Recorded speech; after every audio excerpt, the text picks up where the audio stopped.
अस्सलाम वालेकुम friends, welcome back my channel cook with Maryam. बिस्मिल्लाहिर्रहमानिर्रहीम। आज मैं आपके लिए लेके शाबी नमकीन चपसी कढ़ाई। ये हम चिकन से बनाएंगे, आप बीफ और मटन से भी बना सकते हैं। यहाँ मैंने चपसी नमकीन कढ़ाई बनाने के लिए आधा किलो चिकन लिया।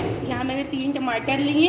ये मेरे पास 3 हरी मिर्चें जिसको मैंने चॉप करके रख ली। 1 चम्मच छोटी मैंने नमक ली। इसमें और कुछ नहीं जाएगा, सिर्फ ये टमाटर और चिकन से ही बनेगा। एंड पे हम डालेंगे हरी मिर्चें। सबसे पहले मैंने चपसी कढ़ाई बनाने के लिए यहाँ एक कढ़ाई ली है। इसमें हमने तकरीबन 2 से 3 कप ऑयल के डाल दिए। हम इसमें पहले तो ज़्यादा ऑयल डालेंगे, बाद में हम ये निकाल लेंगे। अब जैसे ऑयल गर्म होगा हम इसके अंदर डाल देंगे चिकन। ये तकरीबन आधे घंटे में पक के तैयार हो जाती है। हम इसको मीडियम फ्लेम पे ही पकाएंगे। जैसे ऑयल गर्म हो रहा है मैं इसके अंदर चिकन डाल देती हूँ। यहाँ जो मेरे पास चिकन था मैं वो डाल दूँगी। ऑयल हमारा गर्म हो चुका है। यहाँ मैंने सारा चिकन डाल दिया कढ़ाई के अंदर। इसी के साथ जो मेरे पास टमाटर थे मैं वो भी डाल दूँगी। यहाँ जो मेरे पास टमाटर थे मैंने वो भी डाल दिए। एक बात का खास ख्याल रखें कि ऑयल इतना होना चाहिए कि हमारा चिकन जो हो, बेशक मटन हो बीफ हो, अंदर डिप हो जाए।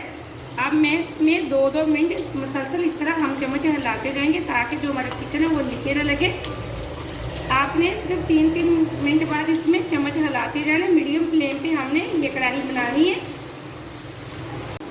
यहाँ मुझे तकरीबन 15 मिनट हो चुके हैं चिकन को बनाते हुए।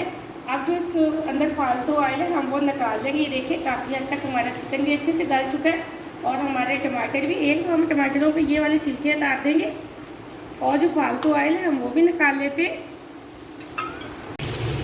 यहाँ मैंने तकरीबन जो ऑयल ज़्यादा था मैंने निकाल लिया है। हम थोड़ा सा इसके अंदर मैंने छोड़ दिया है और टमाटर का छिलका भी मैंने अच्छे से हटा दिया। मज़ीद हम इसको 10 मिनट और पकाएंगे और मुसलसल इसमें चम्मच हम चलाते जाएंगे ताकि जो टमाटर है हम इसका अच्छे से इस तरह पेस्ट बना लें। यहाँ मज़ीद मैंने 6 मिनट इसको और पका लिया। अब जो मेरे पास नमक था मैं वो डाल दूँगी। हम ज़्यादा चीज़ें इसके अंदर नहीं डालेंगे। इसी तरह जो मेरे पास हरी मिर्चें थी मैं वो डाल दूँगी। तकरीबन हम 3 से 4 मिनट इसको मज़ीद पकाएंगे और टमाटर जो मेरे पास हैं वो अच्छे से गल चुके हैं। हम इसका पेस्ट बना लेंगे। टोटल हमारा टाइम यहाँ 25 मिनट लगे हैं ये हमें नमकीन चपसी कढ़ाई बनाने में। अब मज़ीद मैं इसको 5 मिनट और पका लेती हूँ। यहाँ मैंने मज़ीद 5 मिनट इसको पका लिया। बहुत मज़े की ये चपसी नमकीन कढ़ाई बनती है। इसके अंदर और कोई मसाला नहीं जाएगा, ना कोई दही, ना कोई रेड मिर्च और ना ही कोई मज़ीद मसाला। आप इस रेसिपी को ज़रूर ट्राई करें। छोटी छोटी चीज़ें होती हैं जो आप घर में बच्चों के लिए बनाया करें। बहुत मज़े की बनती है, साफ़ सुथरी। वीडियो को पूरा देखा करें और लाइक भी किया करें। आपने अगर अभी तक चैनल को सब्सक्राइब नहीं किया तो जल्दी से कर लें ताकि हर आने वाली वीडियो सबसे पहले आप देख सकें, मज़े मज़े की चीज़ें बना सकें। मैं फ्लेम को ऑफ कर दूँगी। ये माशाल्लाह से बहुत अच्छी हमारी कढ़ाई बनी है, बहुत अच्छी खुशबू आ रही है। इसको अपन तंदूर की रोटी के साथ और आप चाहे तो आप इसको नान के साथ खाएं, बहुत मज़ा आने वाला है। आप इस रेसिपी को ज़रूर ट्राई करना। मुझे अगली रेसिपी के लिए इजाज़त है। अल्लाह हाफ़िज़।